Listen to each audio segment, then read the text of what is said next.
Brother canceled my New Year's invite. Loser. Then his fiancée asked for a job at my company. My name is Joaquim Reed Santos. I'm 28 years old, and my older brother just uninvited me from his New Year's Eve wedding because I'm apparently an embarrassment to successful people. 3 days later, his fiancée sent me her resume with a note that said, "Heard you have connections at TechCore," with a smiley face emoji. The text message from Jorge came on December 18th, right as I was wrapping up a product launch meeting that would net my company $12 million in Q1 revenue. My phone buzzed against the conference table, and I glanced down to see my brother's name. "Hey, so Joanna and I talked, and we're keeping the wedding really intimate. Just people who've actually made something of themselves, you know? No offense, but you're still just doing that computer stuff. We need winners only. Hope you understand, little bro." I stared at those words for a full 30 seconds while my team celebrated around me. Computer stuff. I was a senior software architect at one of Seattle's fastest-growing tech companies, leading a team of 12 engineers, pulling in a base salary of $180,000 before bonuses. Meanwhile, Jorge sold luxury cars at a dealership in Bellevue, bragging about commission checks that never seemed to materialize into actual financial stability. He lived in a rented condo he couldn't afford, drove a leased BMW he pretended to own, and wore suits that screamed "trying too hard" to anyone who actually understood quality. But this was vintage Jorge. Ever since I'd chosen computer science over business school, he'd treated my career like a cute hobby. When I got my first developer job at 22, he'd laughed and asked when I was going to get a real career. When I was promoted to senior architect at 26, he'd changed the subject to his latest sales award. The fact that I made more in a month than he did in a quarter never seemed to penetrate his delusion. I didn't respond to his text. I simply screenshotted it and saved it in a folder I labeled documentation, a habit from work that was about to prove useful in my personal life. That evening, I showed the message to Rita over dinner at our favorite sushi place in Capitol Hill. She'd been my girlfriend for 2 years, and unlike my family, she actually understood what I did for a living. Her eyes went wide as she read Jorge's words. "He actually wrote this? Your own brother?" She looked genuinely shocked. "Joaquim, you literally architected the infrastructure that's processing millions of transactions daily. You're speaking at that conference in March. I know what I do," I said calmly, taking a sip of sake. "But Jorge lives in a reality where salesmanship equals success, and everything else is just computer stuff." "It's fine. I wasn't planning to go to a New Year's Eve wedding anyway. Too much amateur drinking and forced sentiment." Rita reached across the table and squeezed my hand. "You're handling this better than I would. I'd have sent him your LinkedIn profile with all your recommendations highlighted." I smiled slightly. That would require him to understand what any of those recommendations mean. Don't worry about it. Jorge's going to be Jorge. What I didn't tell Rita was that something cold and calculating had clicked into place the moment I'd read that text. My brother had just made a critical error. He'd assumed I was powerless, irrelevant, someone whose absence wouldn't matter. He'd forgotten that in the tech world I inhabited, connections and reputation were currency, and he'd badly underestimated exactly how much currency I'd accumulated. The next morning, Saturday, I was working from home when a LinkedIn notification popped up. Joanna Mitchell had sent me a connection request. I accepted it, curious. Within 10 minutes, a message appeared. "Hey, Joaquim! Hope you're doing well. I heard through the grapevine that you work at TechCore Solutions. They're hiring for a marketing coordinator position, and I'm so interested. Do you think you could put in a good word?" Would mean the world. I know we haven't talked much, but family helps family, right? I read the message 3 times, a slow smile spreading across my face. Family helps family. Fascinating choice of words from the woman who was marrying the man who'd just uninvited me from their wedding for being a loser. I took my time crafting a response. Professional, friendly, helpful. "Hi, Joanna. Congratulations on the upcoming wedding. I'd be happy to forward your resume to our HR department. Just send it over whenever you're ready. Good luck with the application." Her response came back in under 5 minutes, enthusiastic and grateful, with a resume attached. I saved it to the same folder as Jorge's text message. Then I opened the resume and actually read it. It was, to put it charitably, Creative. Joanna had been a marketing strategist at 3 different companies in 5 years. I recognized 2 of the company names as small local businesses that had since closed. Her education section claimed a bachelor's in communications from a university I'd never heard of. Her skills section listed social media expert, brand development specialist, and digital marketing innovator. I forwarded the resume to Beatriz Carvalho, our HR director, with a brief note. Family connection. Standard process, please. Beatriz and I had worked together for 4 years. She knew exactly what standard process meant. Thorough background check, employment verification, reference checks, the works. We didn't cut corners at TechCore, even for family. Then I did something else. I opened a private browser window and did my own research. Within 30 minutes, I'd found Joanna's Facebook profile, which wasn't as locked down as it should have been.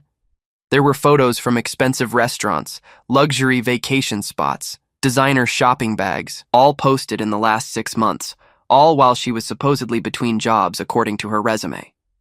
I also found Jorge's profile. More of the same conspicuous consumption. A post from 2 weeks ago bragging about the exclusive venue they'd booked for the wedding, with a photo of what looked like a luxury hotel ballroom. Another post about the custom Italian suits he'd ordered. A third about their honeymoon plans in Bora Bora. None of this matched what I knew about Jorge's actual financial situation. Our mother had mentioned months ago that Jorge had asked our parents for a loan to cover some temporary cash flow issues. I'd heard Dad on the phone with him, his voice tight with concern, talking about credit card debt. The following Monday, I got a call from Beatriz around 2 in the afternoon. Joaquim, you have a minute to talk about that family referral? I closed my office door. Of course. What did you find? Well, let's start with the education. That university she listed? It's not accredited. It's basically a diploma mill that shut down 3 years ago after a federal investigation. Her degree is worthless. Beatriz's tone was professionally neutral, but I could hear the disappointment underneath. As for her work history, we could only verify employment at one of the 3 companies listed, and they let her go after 4 months for performance issues. The other 2 companies don't have any record of her ever working there. So the resume is largely fabricated, I said, keeping my voice steady. That's the polite way to put it. We also found some concerning social media activity. Public posts about luxury purchases and vacations that don't align with someone who's been unemployed for 8 months. It raises questions about financial stability and judgment. She paused. I'm sorry, Joaquim. I know this is family, but we can't move forward with her application. We'll send a standard rejection email tomorrow. I understand completely. Thank you for doing your due diligence, Beatriz. That's exactly why TechCore has such a strong reputation. I meant every word. Our company's success was built on hiring people with integrity, not connections. After hanging up, I sat at my desk for a long moment, thinking. Joanna had lied on her resume, fabricated credentials, and misrepresented her entire professional background. She'd done this while trying to leverage my position at a company I'd worked years to build credibility at. And she was marrying my brother, who apparently thought so little of me that I wasn't worth a seat at his wedding. That evening, Jorge called me. Not a text this time. An actual phone call. I let it ring 4 times before answering. Joaquim, hey man! His voice had that forced, casual tone he used when he wanted something. So, Joanna told me she reached out to you about that job at your company. Any news on that? She's really excited about the opportunity. The application is going through our standard HR process, I said neutrally. They'll reach out to her directly with any updates. Right, but you could probably fast track it, yeah? I mean, you're pretty high up there, aren't you? Must have some pull. There was an edge of condescension in his voice, like he was humoring my position. I don't interfere with HR's hiring decisions, Jorge. It wouldn't be ethical, and it could compromise my position at the company. I kept my tone professional, almost bored. Come on, man. This is family. Joanna really needs this job. The wedding is costing more than we expected, and we could use the extra income, you know? The admission slipped out before he could stop it, revealing the desperation underneath the bravado. I'm sure HR will give her application full consideration, I replied, offering nothing. How are the wedding preparations going otherwise? He perked up immediately, apparently forgetting he'd uninvited me. Oh man, it's going to be incredible. The venue alone cost $40,000. We've got this celebrity DJ flying in from Los Angeles, an ice sculpture bar, imported champagne. It's going to be the event of the year. Everyone who's anyone in our circle will be there. Oh, sounds expensive, I observed. Well, you know what they say. You only get married once. Might as well do it right. Plus, Joanna deserves the best. She's used to a certain lifestyle, and I'm not about to disappoint her. His voice swelled with pride. Not like I'm worried about money anyway. Sold 3 luxury SUVs last week. Commission on those is insane. That's great, Jorge. Listen, I need to get back to work. Good luck with the wedding planning. I ended the call before he could say anything else. The next day, Joanna received her rejection email from TechCore. I knew because Jorge called me that night, his voice tight with anger. What the hell, Joaquim? They rejected Joanna's application? I thought you were going to help her out. I forwarded her resume to HR, exactly like I said I would. They made their decision based on their hiring criteria. I don't control who they hire, Jorge. This is bullshit. You could have put in a good word for her. You could have told them she's family. Instead, you just let them reject her like she's nobody. His entitlement was staggering. Joanna is talented. I'm sure she'll find something that's a better fit, I said, my voice absolutely even. How's everything else going with the wedding? The change of subject deflated his anger slightly. Fine, it's fine. Just a lot of expenses piling up. The caterer increased their price, and the photographer wants more money for extra hours. It's whatever. We've got it handled. Sounds stressful. Well, good luck with everything. I ended the call and turned to Rita, who'd been listening from the couch. He's drowning, she said quietly. That wedding is going to bankrupt him, isn't it? Probably, I agreed. But that's not my problem. He made it clear I'm not important enough to attend, remember? Christmas came and went with the usual family gathering at our parents' house in Redmond. Jorge and Joanna showed up 2 hours late in his BMW, her wearing a dress that probably cost more than my monthly car payment. They spent most of dinner talking about the wedding, showing everyone photos on their phones, describing the menu, the flowers, the band. Our mother looked increasingly concerned as the numbers Jorge casually mentioned kept climbing. 40,000 for the venue, 15,000 for the photographer, 20,000 for catering, 12,000 for flowers, Mom repeated, her voice thin. Jorge, honey, are you sure you can afford all this? Mom, relax, I told you, business is great. I'm killing it at the dealership. Just closed a deal yesterday that's going to net me 15,000 in commission. He waved his hand dismissively, but I noticed Joanna's expression tighten slightly. Besides, you only get married once. This is an investment in our future. Dad caught my eye across the table, his expression troubled. Later, when Jorge and Joanna were in the other room, he pulled me aside in the kitchen. Joaquim, your brother asked me for another loan. $20,000 this time. He says it's for the wedding, but I'm worried. He never paid back the $10,000 I lent him 6 months ago. Dad's shoulders sagged. I told him I couldn't do it. Your mother and I are trying to retire, and we don't have that kind of money to just give away. He got angry with me, said I was being selfish. I put my hand on Dad's shoulder. You did the right thing. Jorge needs to learn to live within his means. I know, but he's my son. I worry about him. Dad looked toward the living room where Jorge's voice carried, loud and confident. He's always been like this, chasing status, trying to prove something. I thought he'd grow out of it. What Dad didn't know was that I'd already started piecing together the full picture of Jorge's financial situation. It wasn't hard. Jorge had terrible operational security.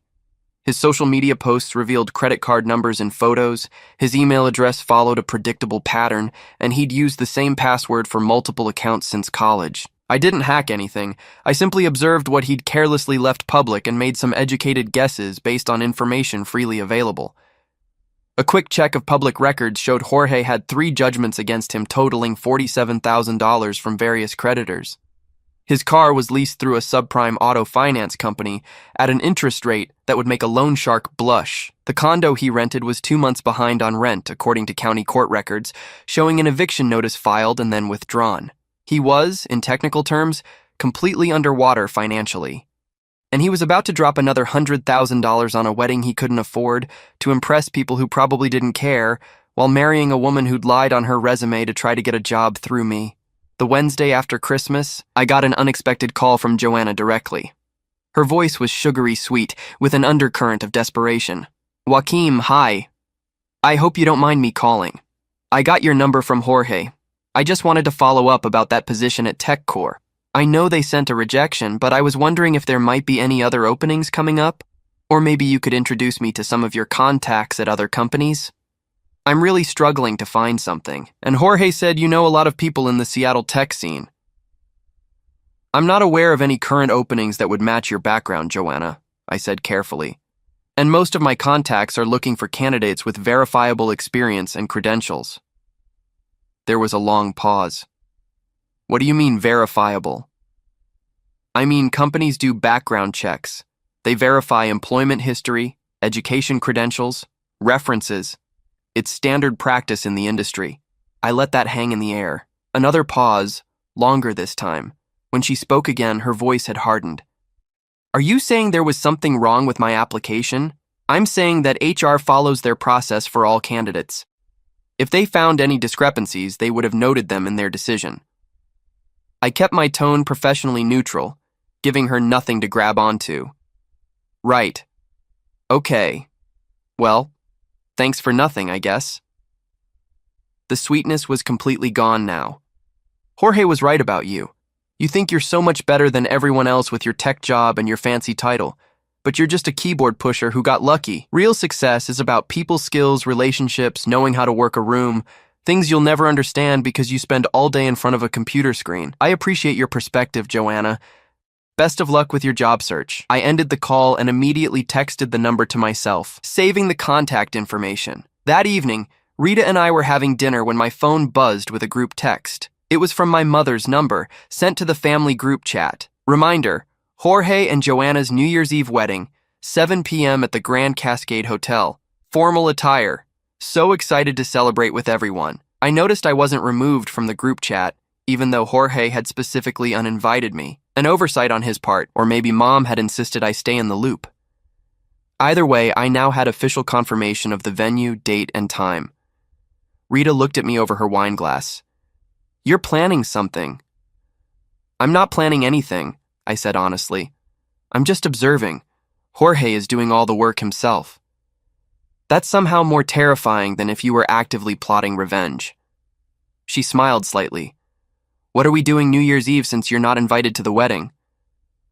"Actually," I said slowly, "I was thinking we might stop by the Grand Cascade Hotel that evening. They have an excellent restaurant on the second floor. We could have a nice dinner, maybe stay for drinks, ring in the new year somewhere fancy." Rita's eyes widened. "Joaquim Reed Santos, are you planning to show up to your brother's wedding after being explicitly uninvited?" "I'm planning to have dinner at a nice hotel on New Year's Eve with my girlfriend. If my brother happens to be having his wedding in the same building, well, Seattle is a small city. Coincidences happen." I took a sip of wine. "Besides, I never RSVP'd, no. Jorge just assumed I wouldn't come. You know what they say about assumptions." The week between Christmas and New Year's Eve moved quickly. I confirmed our reservation at the Grand Cascade Hotel's restaurant for 7:30 p.m. on December 31st. The host mentioned that there was a large wedding party in the ballroom that evening, but assured me it wouldn't affect our dining experience. I thanked him and asked if it was possible to get a table near the windows overlooking the ballroom entrance. For an extra $100 tip, suddenly that specific table became available. On December 30th, I received a panicked call from Jorge. His voice was shaking in a way I'd never heard before. "Joaquim, I need to ask you something, and I need you to be straight with me. Did you tell the people at your company something bad about Joanna? Because she's convinced you sabotaged her application, and she's been freaking out about it for days." I forwarded her resume to HR exactly as I said I would.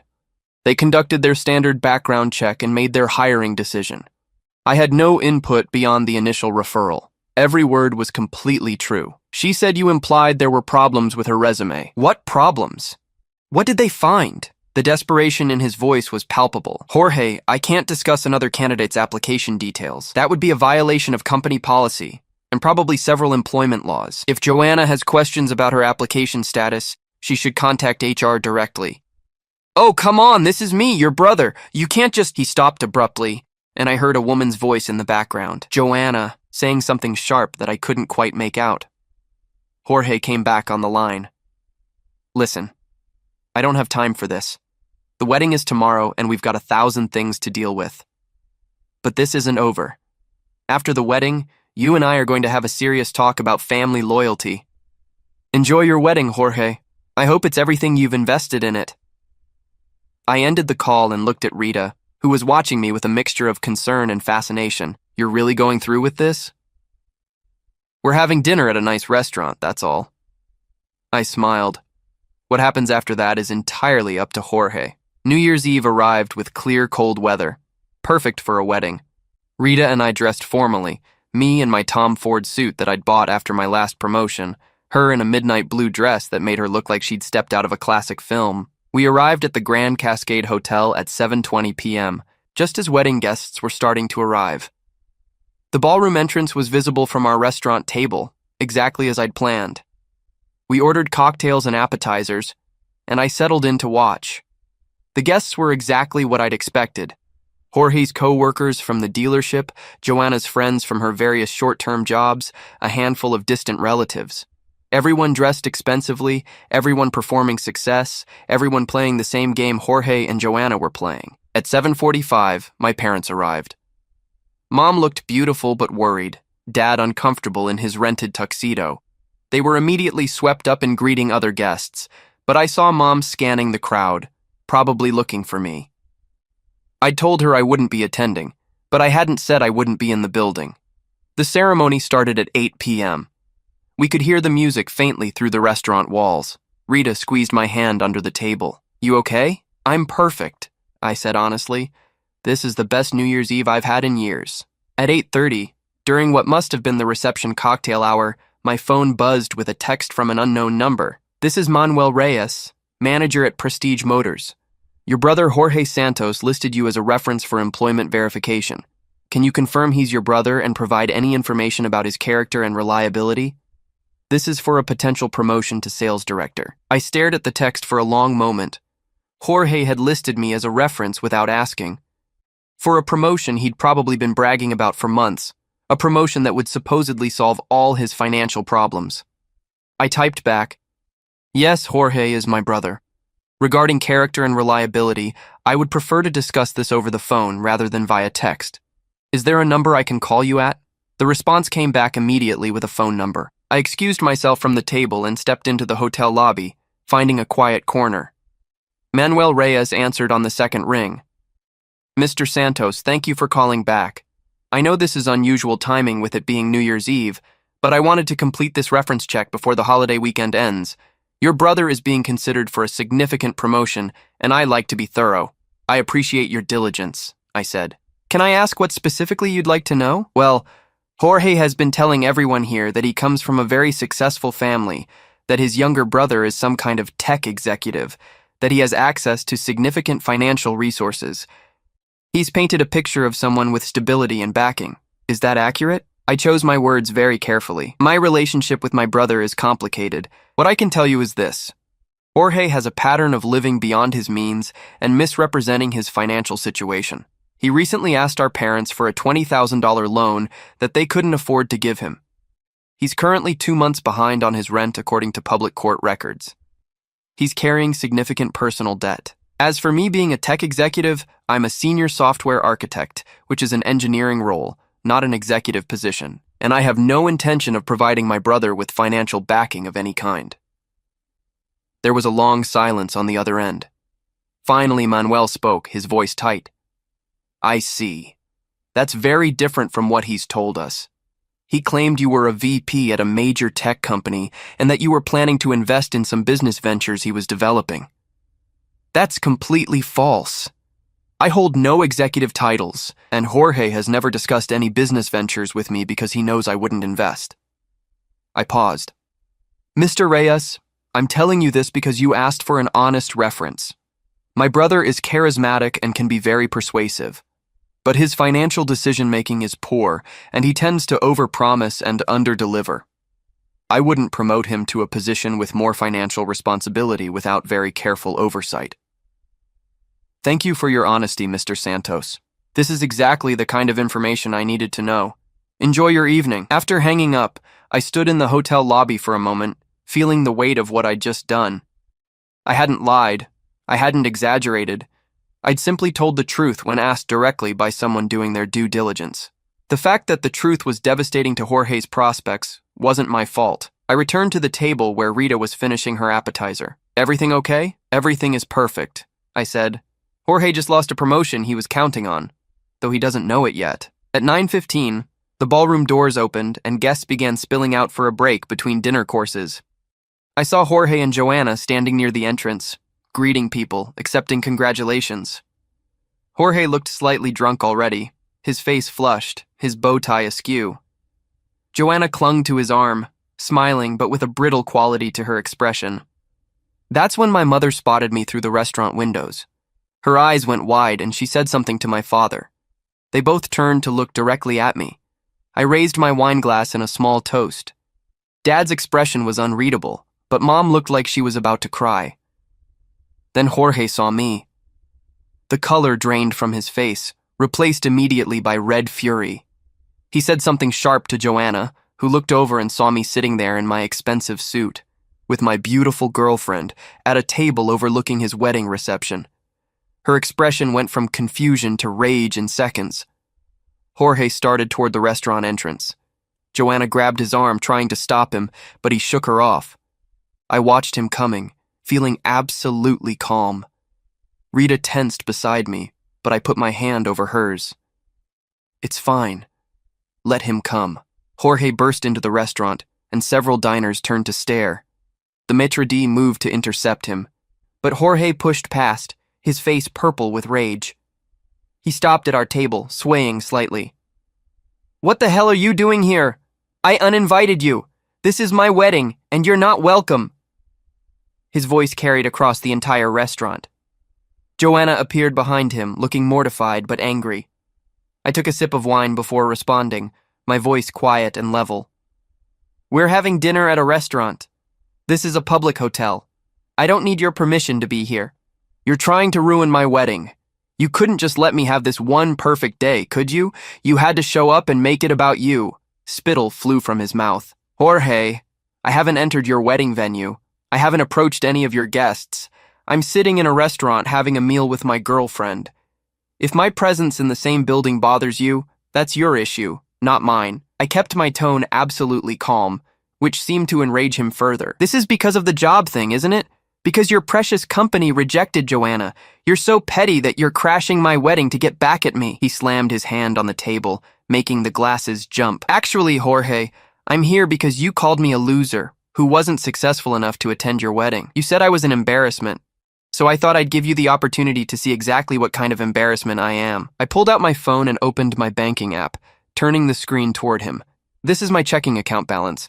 That number with 6 digits, that's what's available right now, not counting investments or retirement accounts. Jorge's eyes went wide as he stared at the screen. Joanna leaned over to look, her face going pale. I put the phone away. You wanted winners at your wedding, people who made something of themselves. I make more money than you'll see in 5 years. I own my condo outright. I have no debt. My car is paid off. My retirement accounts are maxed out. And I did all of it with computer stuff, as you called it. I took another sip of wine. So tell me, Jorge, who's the loser here? You smug piece of... Jorge lunged forward, but the maitre d' and a security guard had arrived. Sir, you need to return to your event or leave the premises, the guard said firmly, getting between Jorge and our table. This is my brother. He's deliberately trying to ruin my wedding. Jorge's voice was rising to a shout now. Sir, this guest has a reservation and has done nothing wrong. You're disturbing other diners. I need you to leave this restaurant immediately. The security guard's hand moved to his radio. Joanna grabbed Jorge's arm. Come on, everyone's watching. You're making a scene. Her voice was desperate, humiliated. But Jorge wasn't done. He turned to me, his face contorted with rage and something else, fear maybe, or the first dawning realization of how badly he'd miscalculated. You sabotaged Joanna's job application. You told them lies about her. You're jealous because she's beautiful and successful, and you're just a lonely nerd who got lucky. Joanna lied on her resume, I said simply. She listed a fake degree from an unaccredited university. She fabricated employment history. TechCore did a standard background check and found all of it. I didn't need to say anything. Her own lies were enough. Joanna's face went white. That's not... I didn't... She looked at Jorge, then back at me, realizing that I knew everything. And speaking of lies, I continued, my voice still conversational. Jorge, did you ever tell Joanna about the $47,000 in judgments against you? Or the eviction notice on your condo? Or the fact that you're underwater on every debt you have? I turned to Joanna. Did he mention that the money for this wedding came from maxing out his last available credit card? Or that he lost the promotion he'd been bragging about because I gave an honest reference to his manager 2 hours ago? The silence that followed was absolute. Jorge's mouth opened and closed, no sound coming out. Joanna stared at him, her expression shifting from shock to horror to fury in rapid succession. You told me we had money, she whispered. You said business was great. You said the promotion was guaranteed. It is. I was going to, Jorge stammered. You lied to me. About everything. The apartment, the car, the money. Her voice was getting louder. I gave up a job opportunity in Portland because you said we were stable here. I moved in with you because you said you could support us both while I found something better. And you're broke. Joanna, not here. We can talk about this later. Jorge reached for her arm. She yanked away from him. No. We're talking about this right now. How much debt are you in? How much did this wedding cost? How are we supposed to pay for the honeymoon you've been bragging about? We can figure it out. After the promotion. What promotion? Her voice cracked. Didn't you hear what he just said? You lost the promotion. By now, the scene had attracted the attention of the wedding guests in the hallway. Our parents were there, along with several of Jorge's co-workers and Joanna's friends. Everyone was watching as Joanna Mitchell publicly realized she'd married a man who'd lied to her about everything that mattered. My mother pushed through the crowd, tears streaming down her face. Joaquim, how could you do this? On your brother's wedding day? I didn't do anything, Mom. I had dinner at a restaurant. Jorge came to confront me. I simply told the truth when he attacked me. I stood up, pulling out my wallet and placing $300 on the table, more than enough to cover our meal and a generous tip. Rita and I are leaving now. Enjoy the rest of your wedding, Jorge.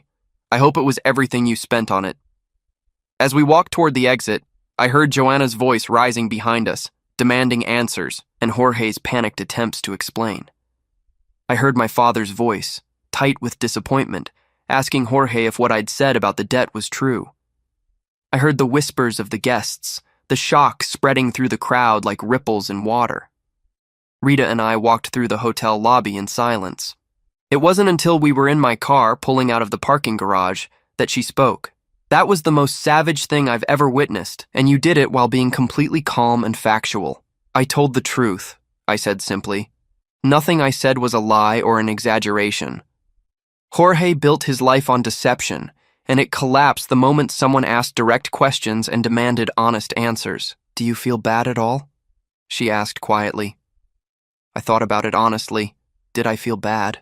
Jorge had called me a loser, uninvited me from his wedding, tried to use me to get his fiancée a job she wasn't qualified for, lied to her about his finances, lied to his employer about his family background, and generally lived a life of arrogant deception while looking down on my legitimate success.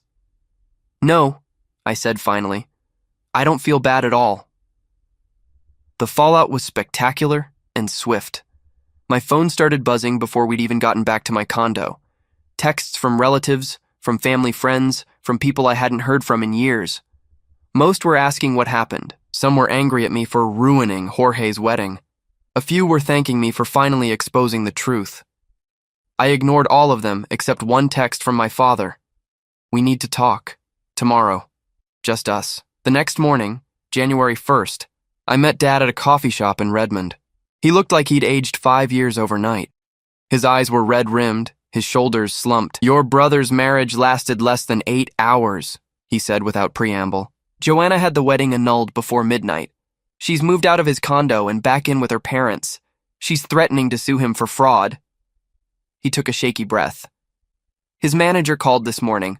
Jorge's being placed on probation at work pending an investigation into whether he misrepresented his credentials during hiring, and the landlord has accelerated the eviction process. Jorge is effectively homeless. I sipped my coffee, waiting. Your mother is devastated. She thinks you deliberately destroyed your brother's life out of petty revenge. She's not speaking to me because I told her you were right to tell the truth. Dad's voice cracked slightly. Joaquim, I need to know. Did you plan all of this? Did you show up to that hotel knowing what would happen? I showed up to have dinner with Rita at a nice restaurant, I said honestly. But yes, I knew Jorge would confront me if he saw me. I knew he'd make a scene, and I knew that if he attacked me publicly, I would defend myself with facts. Jorge's lies were always going to collapse eventually. I just accelerated the timeline.